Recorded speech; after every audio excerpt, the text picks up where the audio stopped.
Well, I got some progress made on getting a gas tank replaced on this thing. This is a 95 C4 Corvette, and I saw online that some people were saying you could drop the tank with the rear bumper cover on. I didn't see how that was going to be possible. So I've taken it apart as little as possible, and so that requires taking the hangers off the exhaust so it can sit on the ground, and taking the bolts out of this rear bumper support gas tank mount thing, and sort of letting it go down as far as it can, and then you can pop the fuel tank out. So here's the old one. I'm about ready to prep the new one, which I'll show you. Here's the new one. Actually surprisingly not that expensive, and looks like it's pretty decent quality. I think I paid about 200 bucks for that, which, I don't know, it seems like anything you do with a gas tank, if you spend 200 bucks, that seems about right. So far, parts have not been killer expensive for this car.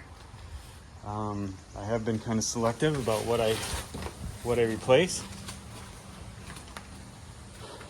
I'm gonna put the old fuel pump and hanger and sender back into it, and I do have a new filter, or a new strainer for the fuel pump, so I'll put that in. I should have this thing back on the road here relatively soon. This is not that much fun, but it's not the worst thing I've done, so upward and onward. Okay, by the miracle of you not being here and me working on this when I'm not videotaping, the gas tank is in the car, and it wasn't so bad. I still have a couple things to put back in, like these light bulbs and stuff, but overall it's pretty much assembled. Now to move on to my next problems. So this is the rear suspension on my car. This is a 95 Corvette C4 LT1 base model. It was LT1, now it's got an LS swapped into it. This car has a rebuilt title, and as far as I can tell, the trailing arms, if you can see them, the trailing arms on this side have been replaced because those are 96 only. There's evidence that this tire has been pushed forward into the into the structure of the car at some point and scuffed it all up. So I think those control arms got broken. This must have got broken as well, the lower arm, and then this bracket must have been damaged. And the way that I'm guessing that this bracket has been damaged is I've been looking at this side of the car since I got it, because the tire sits, it looks like it sits like, I don't know, an inch or two further in than the one on the other side does. And when I finally got it down and drove it around, I noticed I had, I don't know, probably 3.5 degrees of negative camber on it, which, with the way that the adjusters were set, the camber adjustment was set, there's no way that should have been the case unless something was bent. Well, I looked at it and looked at it and looked at it, and I finally noticed, once I took the exhaust off to work on the next thing I'll show you, I finally noticed that this car has had the lower camber arm bracket replaced on this side. So that's the correct one on the passenger side for a 95. So I think 89 or 88 or 89 to 96 uses that type. But the 84 to 87 or 88 uses this type. And as you can see, those are not exactly in the same location, are they? So that's going to cause a problem by itself. Fortunately, it's a Corvette and they made a bajillion of these things. Oops. So I got the correct one. You can see how different that is. This thing was like 25 bucks. It's pretty nice to drive an old Chevy, I guess. So what was happening is the arc of this arm was different because the pickup point was real jacked up. And I don't know, I think the knuckles on the earlier cars must be different, and they changed them for the later cars when they updated the frame and all the different parts of it. So the frame was updated, the suspension was updated, both front and rear, in I think it was 88 or 89.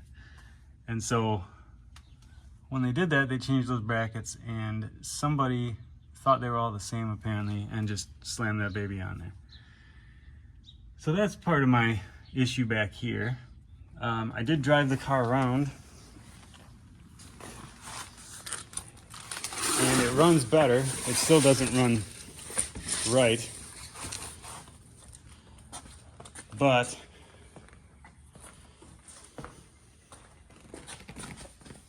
it's also not tuned yet, so I'm not giving up hope that I can fix this thing yet. When I was under here, I'll show you the next thing.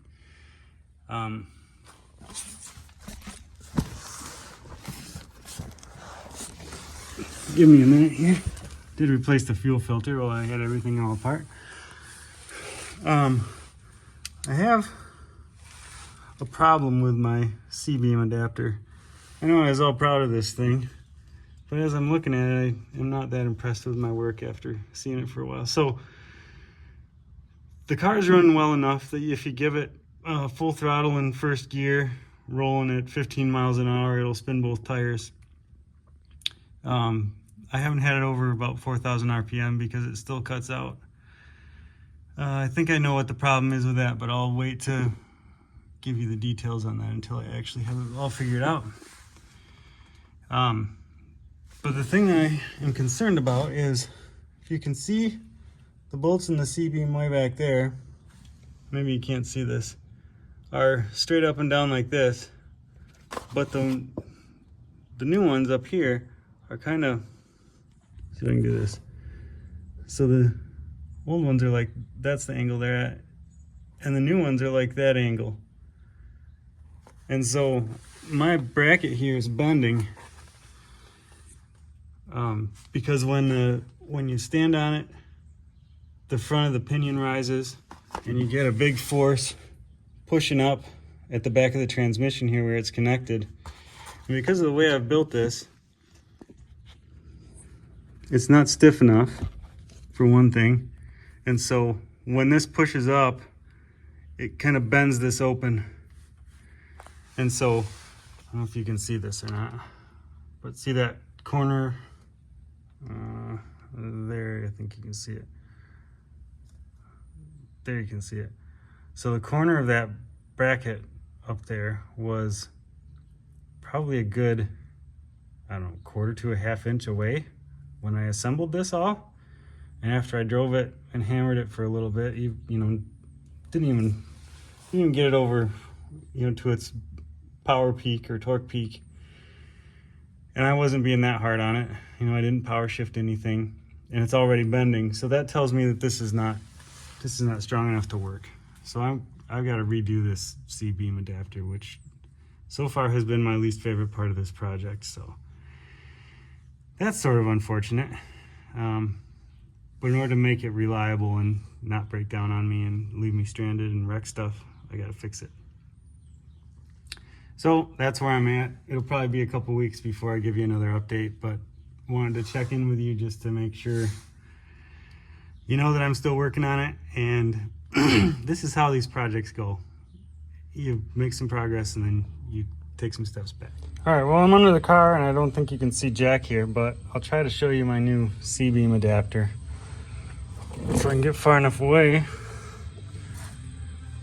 I added, so here's the end of here's the transmission here, right there. And there's the end of the C-beam. So I put a sleeve in here, so this gets actually pinched, and now there's a solid piece across the back of this square piece that goes into the C-beam. This piece is separate, so this bolts to the bottom of the trans, picks up 6 bolts, and then I think the biggest enhancement is that it now goes forward to these 3 case bolts. If you can see them, can't even really see them. This is really bad. To these 3 case bolts, and so that adds a lot of stiffness, hopefully, and we'll see if it works. The exhaust is still out of the car, but while I had it out, I thought I'd check something, because when I first bought the car and started it, I noted that this tailpipe had no exhaust coming out of it. Subsequently, I got a couple chunks of catalytic converter media out of it when I revved the new engine. And then some sound was at least coming out of there. But the way that these are set up, the resonator in the middle here had 2 perforated pipes that just go through, and they share this space, but you know, the pipes are perforated and they've just got tiny little slots in them. So for all intents and purposes, this is a true dual exhaust. There was no crossover. I cut this open, took those 2 pipes out, so it's just a chamber now, which should make it a little bit louder, I hope, but not too much louder. There was no catalytic converter material in there. Again, this is all straight through, so I wouldn't expect there to be. But just to check it, I'm not buying an exhaust for this thing. I want to run this one for the time being. So I cut that apart and welded it back together. Did the same with this muffler. This one did not really have anything in it, so I just welded it back together. But this one was absolutely full. They must have driven this car with a misfire on the old engine for a long time to cook the cat like this. So I got all of these pieces out. And the way that this is set up is this pipe comes in and it goes, there's like a baffle here and a baffle here. This pipe goes in and comes out here and then hits this back plate and then comes back through another one and then comes back out, or something like that. It comes out in the middle. So it goes like this, and like this, and out. Well, this pipe had this piece of cat material, like this direction, totally blocking the exhaust.